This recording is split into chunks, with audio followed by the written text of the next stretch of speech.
Hey Dollar Tree Stars! Well, today's video is a little different than my norm because, of course, one cannot live on Dollar Tree alone, although we try. And if you have a green thumb and are an amazing gardener, well then you're gonna have a bumper crop of tomatoes, zucchini, eggplant, all types of amazing vegetables that you're not gonna know what to do with by end of summer. Well, I have a recipe for you. And since I don't have a green thumb, I got the worm at the supermarket because the early bird gets the non-wormy tomatoes. And I'm gonna show you what I did with them, an amazing horde of them.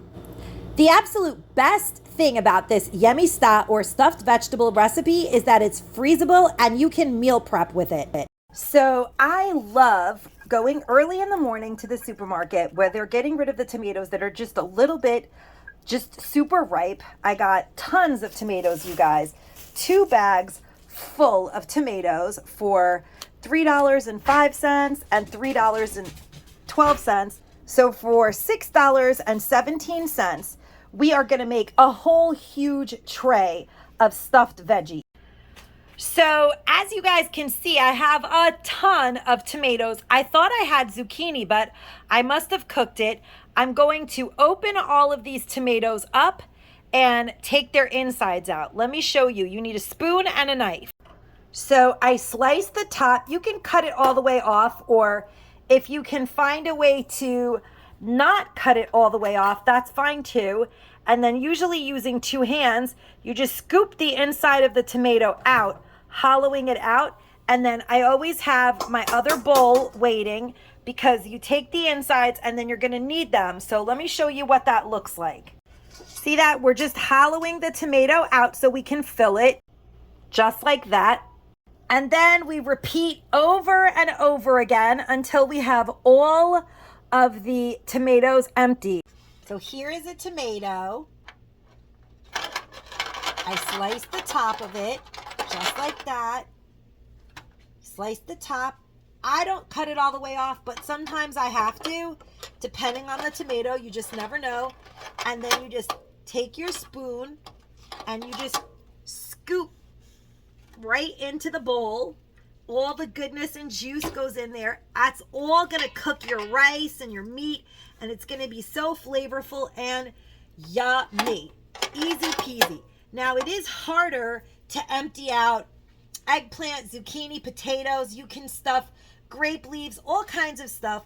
I was gonna also demonstrate zucchini today, but I guess I already cooked it. So I'm gonna finish these tomatoes up, or maybe I'll show you guys just one more so you get the hang of it. Easy to do peppers. Those are the easiest actually, but sometimes peppers hurt my stomach. I was just so super duper lucky to get such a great deal on these perfectly ripe, excellent cooking tomatoes. This is perfect to make sauce, salsa, or Yemista, but this is not the typical Greek Yemista. This is like the quick, speedy version that's similar, but much easier. And then as you guys already saw, those bags of tomatoes came with lots of small tomatoes. I'm gonna clean as many of them as I can as well. And I'm going to use those up too. It's going to be fine. They're all going to go in the same pot. And some of them will be smaller than others, but it's all going to taste good. I'm going to empty those out. And then whatever's left over, I'm going to make salsa with. So none of those tomatoes are going to go to waste. For $6 basically, I got all these tomatoes that I'm going to be stuffing. I have all of these tomatoes left that I can make salsa with, or even just keep. They're fine. They're not super duper ripe yet.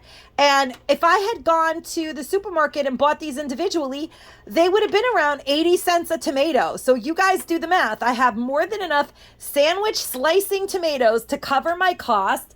These are basically free. They are perfect. They're super ripe. These are going to cook up delicious. The ones that were not super ripe, honestly, don't even taste as good as the really ripe ones, but they're all going to cook down wonderfully. So let's get to the whole nitty gritty of this. So we chop up 2 onions, and I'm going to use ground turkey. Normally people use nice ground beef that's even a little fatty, but I'm using ground turkey, and we're making a new, quicker, easier, slightly healthier version of this. And since the turkey is leaner, I am adding 2 tablespoons of this olive oil that I actually got at the Dollar Tree. Of course, I'm going to use my Dollar Tree meat smasher or chopper or mixer or whatever this is called. And I'm going to add 3 cloves of garlic to this mixture.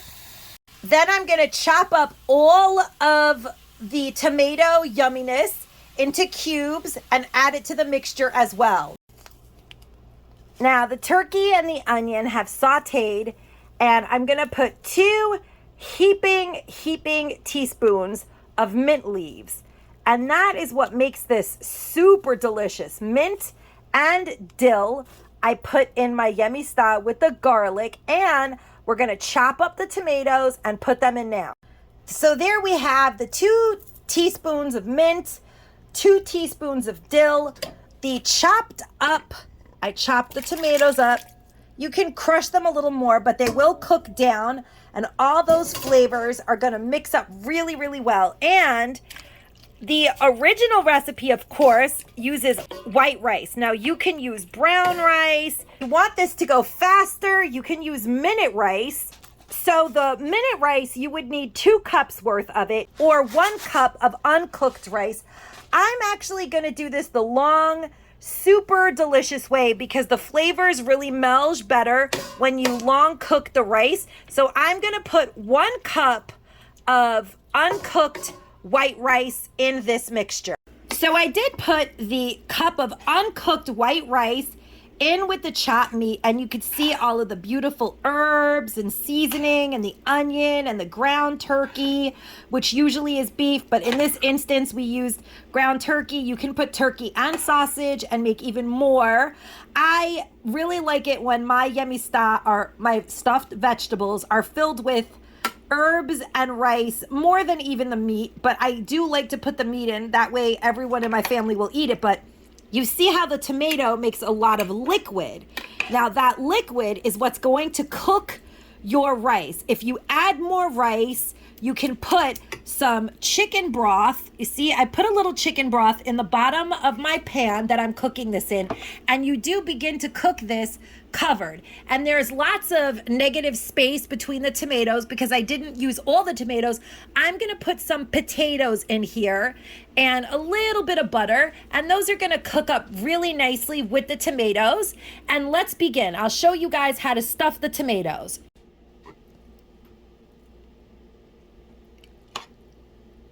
So now here we have a pretty decent sized tomato. I put 1, 2 nice spoons full, and you don't have to really fill it all that much, but you guys see how there's a lot of extra juice in there?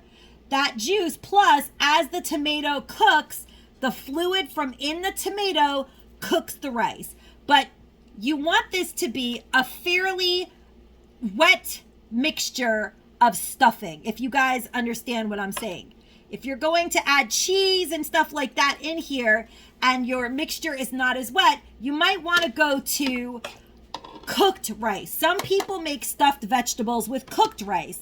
This is not that recipe. So the smaller tomatoes, just get 1 and maybe a half a spoon, because remember, they're going to expand as the rice cooks. They're going to expand and fill, but they're also going to take up the space of the liquid that's coming out of the tomatoes. Now, the traditional way of making Yemista, which is stuffed vegetables, is to hollow out the potatoes. Hollowing out the potato is a little bit too much of a labor of love for me. So what I do is whatever space, I smush the tomatoes in as much as possible. And then whatever space I have left, I lay some potatoes down. I do still have that chicken broth laying there. And I have this mixture that primarily is mostly juice and a little bit of meat.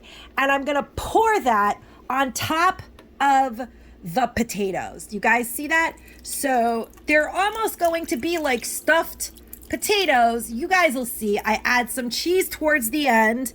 And this is so yummy, you guys. Trust me, it's like going to turn into several meals at once. I do drizzle some olive oil on top of everything, cover this with aluminum foil, and bake in the oven. Okay, guys, it's been cooking at 375 for 40 minutes, and it's almost done. As you can see, it's not really beautiful yet, but it will be. What I do now is I do salt it. I've never, if you guys remember, I don't really salt my food heavily, so I just add a little. You might want to salt the tomatoes and salt everything a little bit sooner, but I salt it at this point, and I put pepper. I actually have both in here, so it's salt and pepper at the same time. And then I have a can of these diced tomatoes. Sometimes I'll put paste. I'll put whatever I have, but I put it on top of everything. And I'm also going to put a little bit of feta cheese, or you could put Parmesan cheese. You could put whatever cheese you choose, but I'm going to put feta. The chunk of basil, tomato, feta, and I'm going to crumple it up and put a little bit on every little bit of this. Add tons of flavor, but also feta cheese is very salty, which is why I really did not salt everything. But if you like your food super salty, you may need more. After another 15 minutes cooking in the oven, it starts to make like a little crust. It's super delicious. Let's plate this up and taste it. So the tomato is mushy, delicious. The feta on top makes almost like a crust. It's steamy and yummy. Super full of herby flavor. And then you take some of the tomato with the potato, and there's a little rice, but it's still better than having to hollow out the potato. And remember, you can stuff zucchini and all kinds of other vegetables. I just didn't. Delicious, you guys. Hope you guys enjoyed this short little cooking video. If you did, please make sure to give the video a thumbs up and a like, and share it with your friends. And let me know how your version turns out. And as always, guys, stay safe and stay savvy. Bye-bye.